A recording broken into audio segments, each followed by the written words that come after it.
Continuamos con lo atrevido de las divisiones en las relaciones interpersonales. Basado en el libro de Proverbios, esta es la segunda parte, ya hemos visto los pasajes que hablan sobre lo dañino de las divisiones, que viene de un corazón perverso, que viene de un pensamiento perverso, que crea discordias entre hermanos, que lleva a la ruina, que propaga mentiras, falso testimonio, despierta rencillas, provoca conflictos, contiendas, y clave vimos en parte de las divisiones, el personaje principal es el chismoso, ¿no? Que aparta hasta los mejores amigos. Eso es lo que estuvimos viendo la semana pasada sobre el tema de causar divisiones y lo que dice el libro de Proverbios. También vimos dos ejemplos de Génesis, Abraham y Lot. El primero, cuando hubo altercado entre sus siervos por lo mucho que habían crecido entre los ganados. Y Abraham dice que no era bueno que haya entre ellos altercados, sino que se tenían que separar. Y el otro pasaje era el pasaje de Génesis 25 sobre Jacobo y Esaú. ¿Se recuerdan? Que habían dos pueblos dentro del vientre que estaban combatiendo entre sí. Solamente quería aclarar este pasaje porque cuando lo estaba visitando me surgió una pregunta y quizás sea una pregunta que ustedes también tengan. La Escritura dice que Dios amó a Jacobo y aborreció a Esaú. Y quiero aclarar ese punto, ¿no? Porque se puede malentender, especialmente usar esa declaración para apoyar lo que está pasando en el Medio Oriente y tomar lados, ¿ok? Ya que Dios amó a Jacobo, yo apoyo a esta nación, y ya que aborreció a Esaú, yo no apoyo a aquella nación, ¿ok? Es un tema que está muy popular hoy en día en los medios y es caliente. Dios, cuando habla eso en este pasaje, está hablando de su elección para con Jacobo.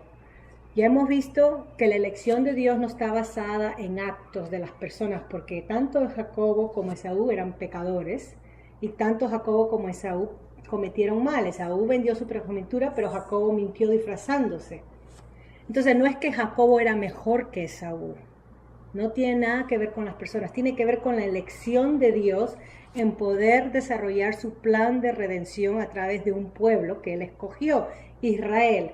Y Deuteronomio 7, si ustedes leen todo el pasaje, habla de que no había nada en Israel que Dios hizo para escogerlo.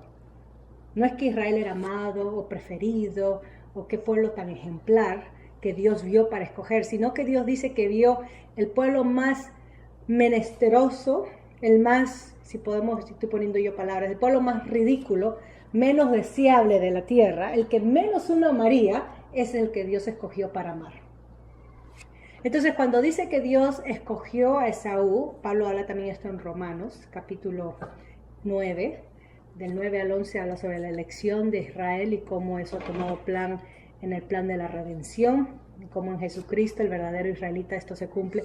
Cuando Dios dice que amó a Jacobo y aborreció a Esaú, la palabra aborrecer no es la misma que nosotros entendemos en nuestro idioma español.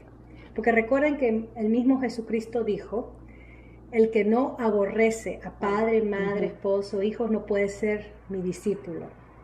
¿Se recuerdan? Y hemos visto que no tiene que ver con odiar. Lo que quiere decir es amar más. Eso es lo que quiere decir en el idioma hebreo, ya que las palabras en el hebreo y en el griego dependen del contexto y no es una definición que uno agarra del diccionario y la impone, ¿no? Pero lo que quiere decir es que Dios amó más a Jacobo que a Esaú. No quiso decir que no amó a Esaú, sí, pero amó más de su elección, amó más a Jacobo que a Esaú. Entonces ahí el término aborrecer, ¿no? Entonces cuando dice Jesucristo, el que no aborrece madre, padre, o sea, el que no me ama más a mí, más que a su padre, más que a su madre, más que a su esposa e hijos, no es digno de ser mi discípulo. Quiere decir que Dios debe ser nuestro supremo amor que otras personas. Y no quiere decir que odiemos a las personas, porque contradice la enseñanza bíblica de amar a nuestro prójimo, amar a nuestros enemigos. Dios no nos puede pedir algo si Él mismo no lo cumple. Pero Dios, porque Dios es amor, independientemente, aparte del objeto de su amor. O sea, Dios no ama porque esa persona es agradable. Dios nos ama a pesar de ser pecadores, miserables, desconsiderados, ingratos. Dios nos ama porque es parte de su naturaleza de amar. Entonces Dios en ese amor eligió a Jacobo y de ahí eligió a una nación. Porque esa fue la promesa que le dio a Abraham. En ti te daré hijos, recuerden la promesa 4, ¿no? Te daré un hijo, te daré tierra, y le dio eso, ¿no? Tu generación será como la arena o la estrella del mar, o sea, múltiple, será mucho, innumerables, ¿no? Grande. No quiere decir que no se pueda hacer un censo, sino que serán muchos. Y en ti, en la elección que Dios hizo en Abraham y en su nación, en Israel, en Abraham, en Israel, en Jacobo, serán benditas las demás naciones. O sea que Dios escoge como Abraham. Dios escogió de Abraham una nación, hizo un pueblo, no porque aborreció a las demás naciones, sino lo eligió con propósito para que le sirva de traer las demás naciones a él, porque al final él ama a todos. Como un instrumento. Como un instrumento, pero en su elección, él, no quiero decir, nosotros usamos términos humanos, prefirió, no, amó más a Israel para usarlo para eso. Entonces yo no puedo, si entendemos el contexto, ¿no? Yo no puedo usar eso para decir entonces, Dios, el pueblo de Dios es Israel y tenemos que estar apoyando a Israel porque Dios amó a Israel y aborrece a los cananeos, no, porque mucha gente malinterpreta y dice eso. Entonces eso es lo que quería aclarar, ya que estaba repasando y se me vino a mente. Entonces estos hermanos iban a tener contienda y la tuvieron en el pasaje. Le dije que ustedes lean el pasaje, pero al final se amistan. Los hermanos hacen la paz. Jacobo no sabía cómo aplacar la ira de su hermano, no sabía cómo su hermano iba a reaccionar y Dios le confirmó que lo que iba a hacer iba a estar bien, porque él iba temeroso. ¿Será que mi hermano se vengue y ahora sí me mate y mate a mi familia? Pero tenemos en la historia bíblica algo que debemos de leer en alto y lo que deben estar leyendo allá los que están peleando, es que ellos dos se abrazaron y se hicieron las paces entre ambos. Sí. ¿No? Pero en Génesis 25 en adelante. Los mismos cristianos actuales lamentablemente se malinterpreta el pasaje. División, que hay que orar por Israel y Palestina es como... Sí. La Biblia nos manda que oremos por todos los gobernantes, ¿no? Todos los que están en autoridad. 1 Timoteo capítulo 2, para que vivamos vidas tranquilas y apacibles, ¿no? Que oremos por todos. Esa es la intención de Dios. Ahora, dentro de las oraciones, que es interceder por todo, especialmente por los gobernantes, que son los que dirigen cuestiones de guerra, orden, protección de la comunidad, etcétera, somos llamados a orar unos por otros, por los creyentes, y no tomar favoritismo ni lugar. Hay mucho favoritismo. Entonces, no puedo decir, yo voy a orar por mis hermanos que están en Latinoamérica, porque esos son los latinos, y me voy a olvidar de mis hermanos polacos, porque en Cristo no hay distinción racial, no hay distinción. Eso es lo que dice Pablo en Gálatas 3, ¿verdad? El argumento, que Cristo derrumbó la pared que había entre el judío y el gentil y hizo de los dos un solo pueblo. O sea que debemos de orar, cuando hablamos de orar por los creyentes, debemos de orar por los creyentes en todo el mundo, y si nos enteramos que allá en Irak o en Irán están huyendo y están muriendo en las montañas, tengo que orar por esos hermanos, tengo que interceder por ellos, tengo que interceder por el gobierno para que el Señor aplaque a ese gobierno la ira, para que el Señor tome control, que el Señor por favor trae tu reino, protégelos. Si son mártires, y muchos son mártires, porque muchos creyentes a través de la historia han muerto como mártires, es un sacrificio a Dios, mueren como creyentes. Hay que orar entonces para que no abandonen la fe, para que no nieguen la fe, porque están siendo muertos porque no se están convirtiendo al musulmanismo, ¿no? Los radicales quieren convertirlos al musulmanismo, y muchos mueren porque dicen, no voy a negar a mi Señor. Entonces ese es testimonio para nosotros, que nos aburrimos con 2 horas de servicio y no queremos nada del Señor aparte del domingo por la tarde. Testimonio para nosotros, y orar entonces para que el Señor les dé perseverancia de no negar su fe, y no, Señor, que no mueran, porque es la voluntad de Dios que sean un sacrificio, un aroma a Él, y en eso Dios solamente tiene control. Ok, seguimos con esto de las divisiones, ¿no? Ese era un paréntesis en lo que estábamos hablando para aclarar esta cuestión que yo sé que después del estudio estuvimos comentando acerca de este tema. El otro caso, estamos viendo ahora a nivel de la Biblia sobre ejemplos de causar divisiones, ¿no? Después de ver Proverbios y estos ejemplos de Génesis. El otro caso que quería comentarles es ya lo hemos leído, es Números 12 del 1 al 9. Cuando Moisés toma una mujer cusita y sus hermanos, María o Miriam y Aarón, murmuran contra Moisés, en contra de Moisés. Y entonces ellos se preguntan, ¿acaso el Señor solamente habla por Moisés? ¿Acaso también no habla Dios por nosotros? Y dice que Dios le oyó. Y recuerden que cuando Dios oye nuestra voz o lo que hablamos, Dios oye la intención del corazón. ¿Me entienden? No es que Dios malinterpreta nuestras palabras como nosotros podemos excusarnos delante de la gente. Ay, que me malentendiste, no quise decir eso. Con Dios no podemos engañarnos, ¿okay? Ni a Él, y no nos creamos más vivos que Él. Dios supo la intención con la que hicieron esa pregunta. Y el versículo 3 dice que Moisés era un hombre muy humilde, el más humilde de la tierra, que es una forma de decir que era una humildad digna de ser imitada, ¿no? Es algo que Moisés aprendió. Entonces Dios los llama a los tres al tabernáculo. Vamos a reunirnos.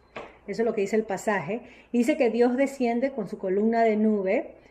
Y entonces va Aarón, María y Moisés. Y el Señor le dice entonces, los confronta, ¿no? Y le habla sobre que si Dios, voy a leerles el versículo. Versículo 6. Y el Señor les dijo, escúchenme bien.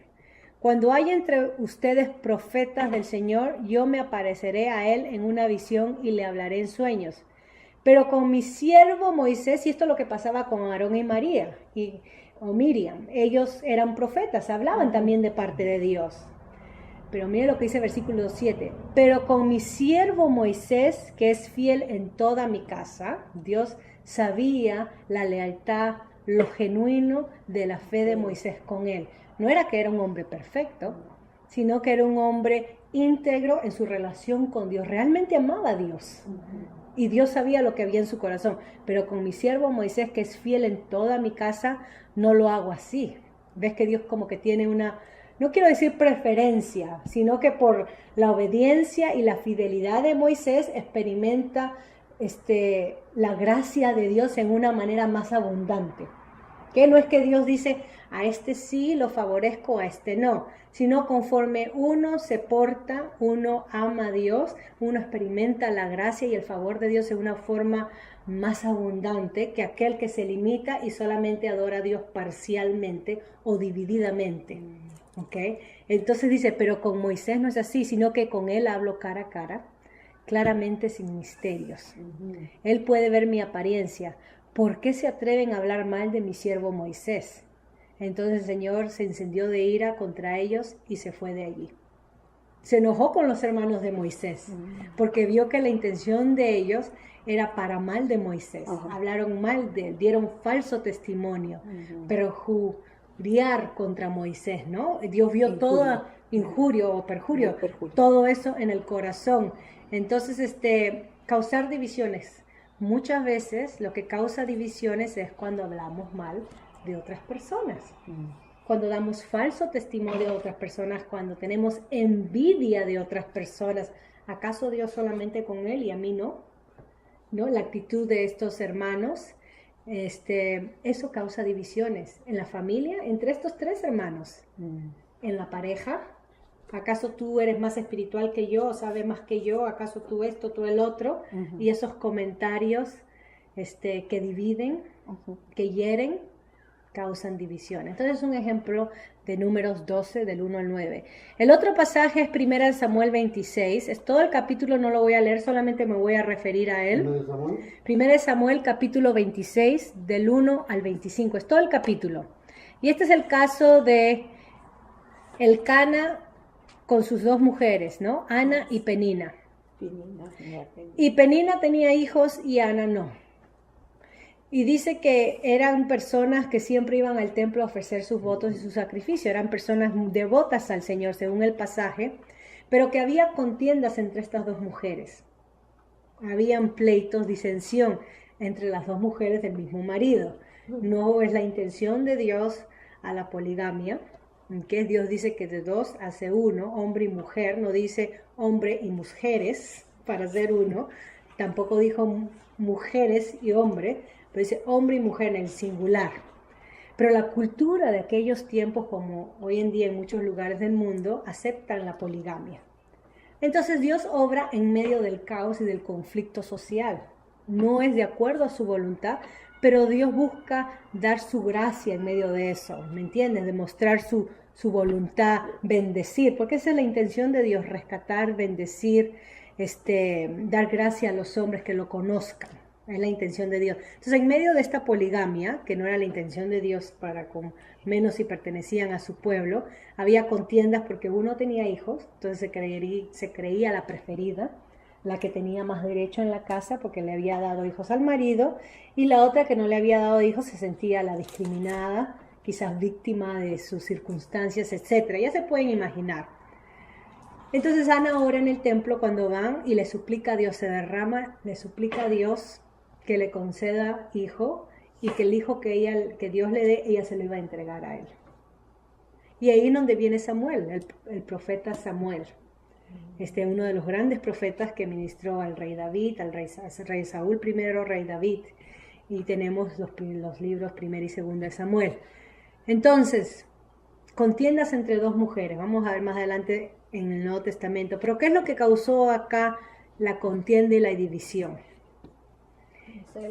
Los celos, la envidia, pero para ir un poquito más a la raíz, la frustración, empezar una relación matrimonial de la forma mal.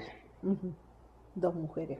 ¿No? Dos mujeres y un camino. De la manera no debida, de la manera que no encajaba el designio de Dios. Entonces, cuando yo soy creyente y decido mantener ciertos aspectos de mi vida para mí, yo soy la que decido y Dios está fuera del plano de consideración, y otras cosas sí Dios está ahí, pero estos asuntos me pertenecen a mí, voy a crear frustración, división en mi vida, conflictos en mi vida, cuando Dios no es parte de mi vida total, de mis decisiones total, de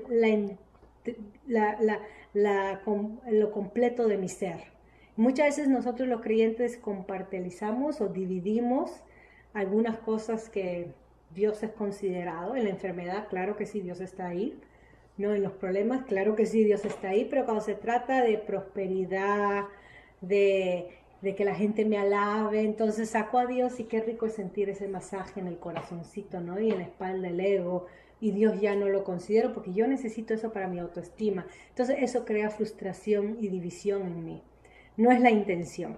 Bueno, en ese caso de Penina y Ana ustedes pueden sacar quizás más conclusiones, pero lo menciono porque había dos contiendas en dos mujeres y no se ponían de acuerdo, a pesar de que dice la escritura que el Cana amaba a Ana mucho, que él le dice, no te soy yo más que 7 hijos, ¿no? Le dice el Cana. Ok, vamos a continuar. Mateo capítulo 5, versículo 9. Esta es parte del Sermón del Monte, que va hasta el capítulo 7, pero el versículo 9, parte de las bienaventuranzas, o felices o bendecidos son, y miren lo que dice, bienaventurados los pacificadores, porque ellos serán llamados hijos de Dios. Otras versiones dicen, bienaventurados los que hacen la paz, o buscan la paz, y ese es un verbo de actuar a favor de la paz. ¿Okay? Somos llamados a ser hacedores de paz. Ese debe de ser el papel del creyente, el papel de la iglesia. O sea que si queremos responder, ¿cómo debemos responder al conflicto que está sucediendo en el Medio Oriente? Bienaventurados los hacedores de paz. El buscar la paz, el hacer la paz. Y si yo me alío con una nación y no veo lo del otro, entonces no estoy fomentando el ser hacedores de paz. Claro, hay situaciones, ojo, hay situaciones donde necesitamos, y quizás muchos estén en desacuerdo conmigo, pero esta es mi opinión personal para poder aclarar esto, ¿no? Hay situaciones donde necesitamos traer la justicia, donde, por ejemplo, en el caso de, un caso común, en el caso con Alemania en el 39 al 45, la Segunda Guerra Mundial, Hitler, que cometió esos genocidios, y es necesario hacerle la guerra para buscar la paz de su pueblo. Entonces no es que estemos a favor de la guerra, por causas injustas, para agarrar territorio, para agarrar petróleo, para enriquecernos, para empobrecer a otras naciones. Eso no es justificaciones para guerra. Si vamos a ir a guerra es para buscar lo mejor para esa nación, porque el que está dirigiendo está matando a su propia gente. Entonces, en ese sentido podemos, y es bíblico, porque Abraham fue a guerra. Claro. Cuando fue a rescatar a antes de rescatar a Lot, cuando Dios lo llama, y desde el capítulo 13 en adelante fue a guerra porque estas naciones eran perversas, y un acto de justicia. Así que en situaciones donde una nación está cometiendo actos de injusticia contra la humanidad, somos llamados a defender al menesteroso, a meter las narices por la justicia de él y no porque yo voy a poner mi... Como hace Estados Unidos con Irak. Bueno, tendríamos que examinar ahí, ¿no? Pero un acto de buscar la justicia. Ok, seguimos. Mateo, entonces, hacedores de paz, y esto va en contra, obviamente, del causar divisiones, ¿no? Somos llamados a ser hacedores de paz y no causar divisiones. Otro pasaje, Mateo 12:25. Y este es un pasaje que lo uso como ejemplo, ¿no? Dice, pero Jesús, que sabía lo que ellos pensaban, porque le decían que él echaba demonios en el nombre de Belcebú, de Satanás. Pero Jesús le dijo, todo reino dividido internamente acaba en la ruina. Y eso lo dice Proverbios. No hay casa o ciudad que permanezca si internamente está dividida. Lo que está dividido va a la ruina. No solamente casa, no solamente familia o instituciones, pero estamos hablando de personas divididas o personas que dividen. Cuando divido relaciones, lamentablemente busco ruina de otros o mi propia ruina. Ya hemos visto ese ejemplo en Proverbios. Entonces solamente lo cito como referencia. Ok, Hechos 15. Hechos capítulo 15, versículo 36 al 41. Solamente me voy a referir con esto. Esto está dentro del pasaje del Concilio de Jerusalén, para que ustedes lo lean en casa. Hechos 15, del 36 al 41. Después del Concilio de Jerusalén, que hubo una disputa, un desacuerdo, al principio del 15, ¿no?, sobre si los creyentes gentiles debían de circuncidarse y guardar las leyes judías para ser realmente cristianos. Ese era el dilema de los judíos. ¿Cómo vamos a hacer si los gentiles están viniendo a la fe de nuestro Señor Jesucristo? ¿Tienen que circuncidarse y guardar entonces las leyes judías? Porque ellos pensaban que el cristianismo no era una religión aparte, sino era un complemento del judaísmo. Entonces, 15. El capítulo 15, hay que regresar al antiguo y guardar, hay que imponer eso a los gentiles. Eso fue la confusión. Bueno, se aclara, Pedro da su testimonio con Cornelio, y lo que Dios le mostró en la visión, de lo que Dios llame puro, no lo llame el inmundo, y que Dios no hace excepción de personas, y Dios ha dado el mismo espíritu a los gentiles, y esto se manifestó a través del hablar en lenguas, todo eso que ustedes pueden leer en los pasajes anteriores. Después de esto sucede algo, ¿okay? Y este es el pasaje que les quiero decir. Esto es cuando Pablo y Bernabé, que andaban juntos siempre, y Bernabé era el que siempre trajo a Pablo. Si ustedes leen el pasaje del principio, Bernabé siempre traía a Pablo, lo animaba a Pablo para, vamos Pablo, vamos aquí, vamos. ¿Okay? Este pasaje es cuando Bernabé entonces trae a su primo Marcos. Pero Pablo no estuvo de acuerdo, versículo 38, porque Marcos, o Juan como se llame, se había también separado de ellos en Panfilia y no había trabajado. O sea, Marcos había desertado el trabajo misionero. Y Pablo era de las personas de que si vas a trabajar y nada de peros y... ¿no? Pero Bernabé no era así, Bernabé era más comprensible, era llamado hijo de consolación, ese era el nombre de Bernabé, el que consuela.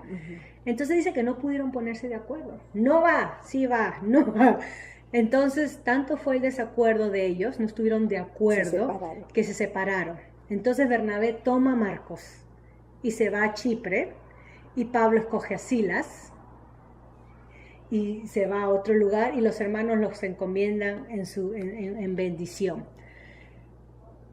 Este pasaje no podemos leerlo sin leer 2 Timoteo 4:11.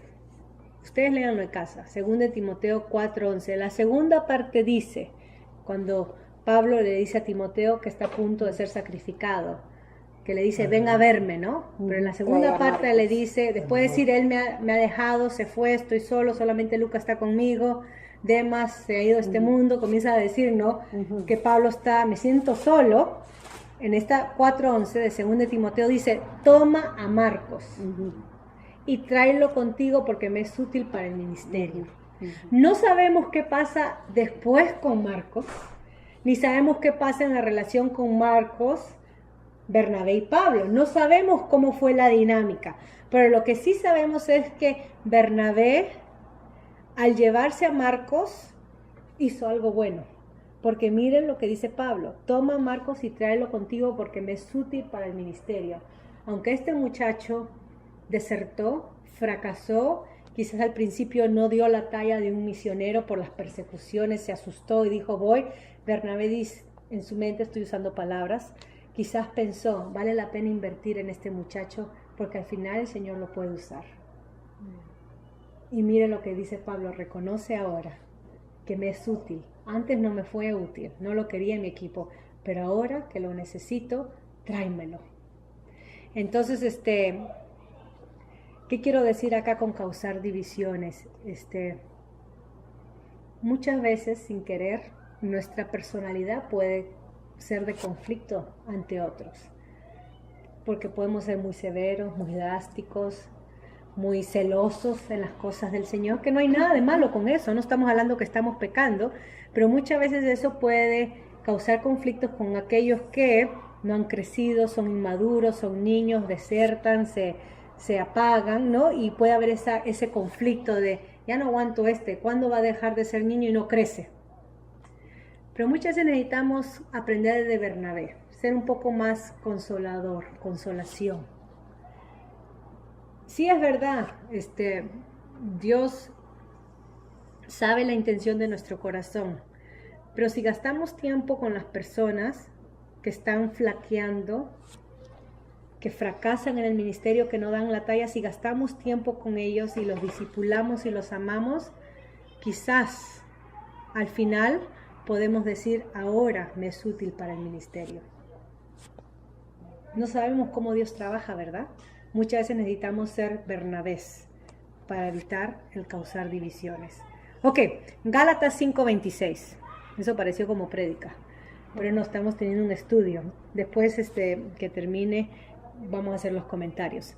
Gálatas 5:26 dice, no nos hagamos vanagloriosos, ni nos irritemos unos a otros, ni sintamos envidia entre nosotros. 5:21. 26. 26.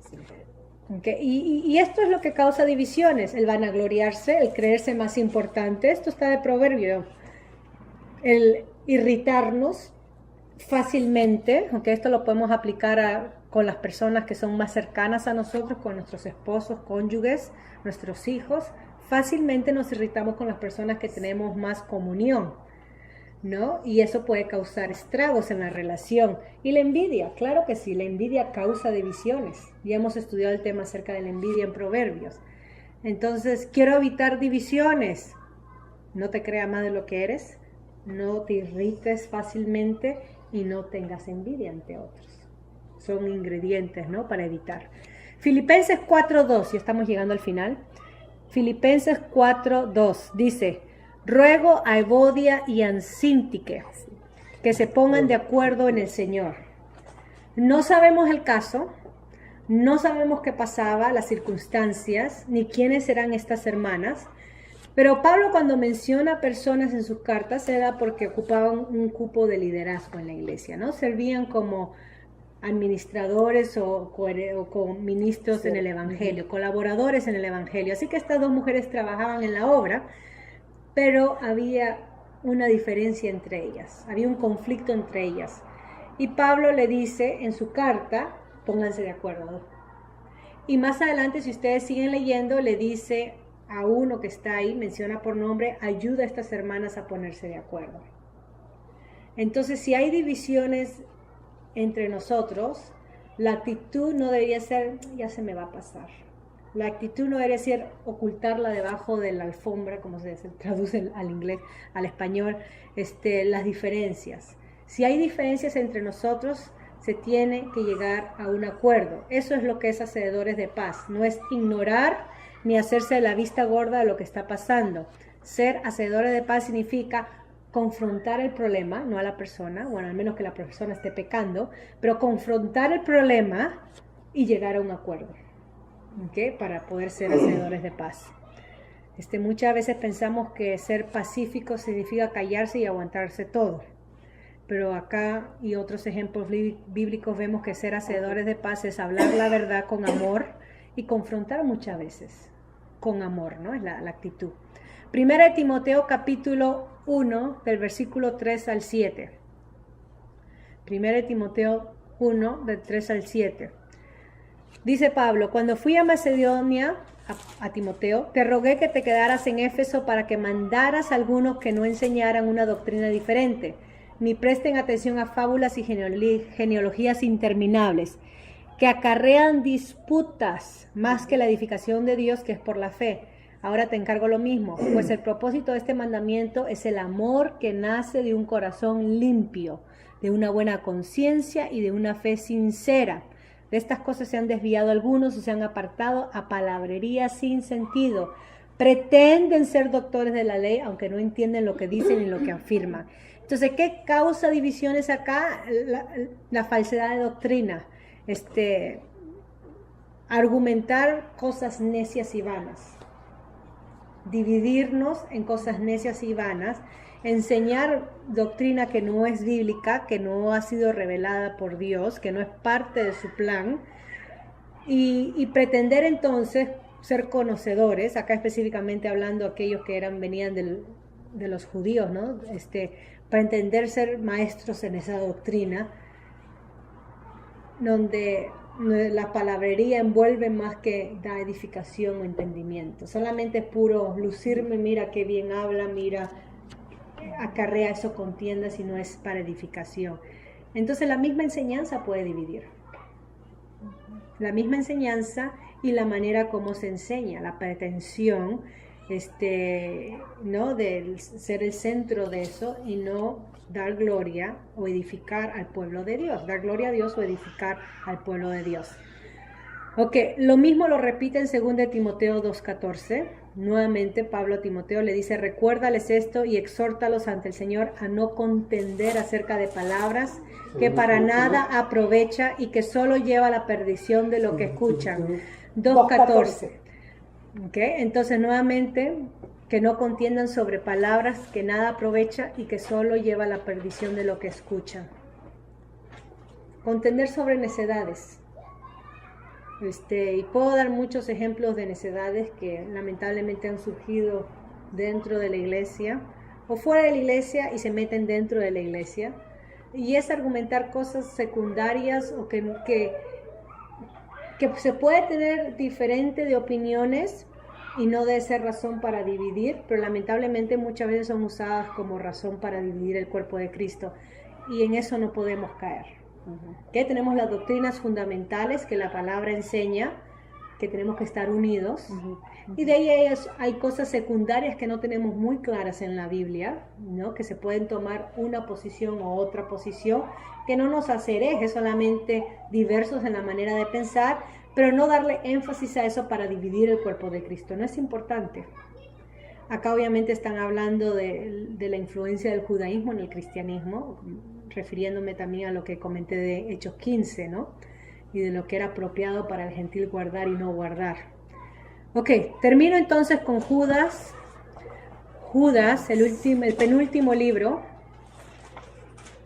es un capítulo, versículos 17 al 23. Judas 17 al 23.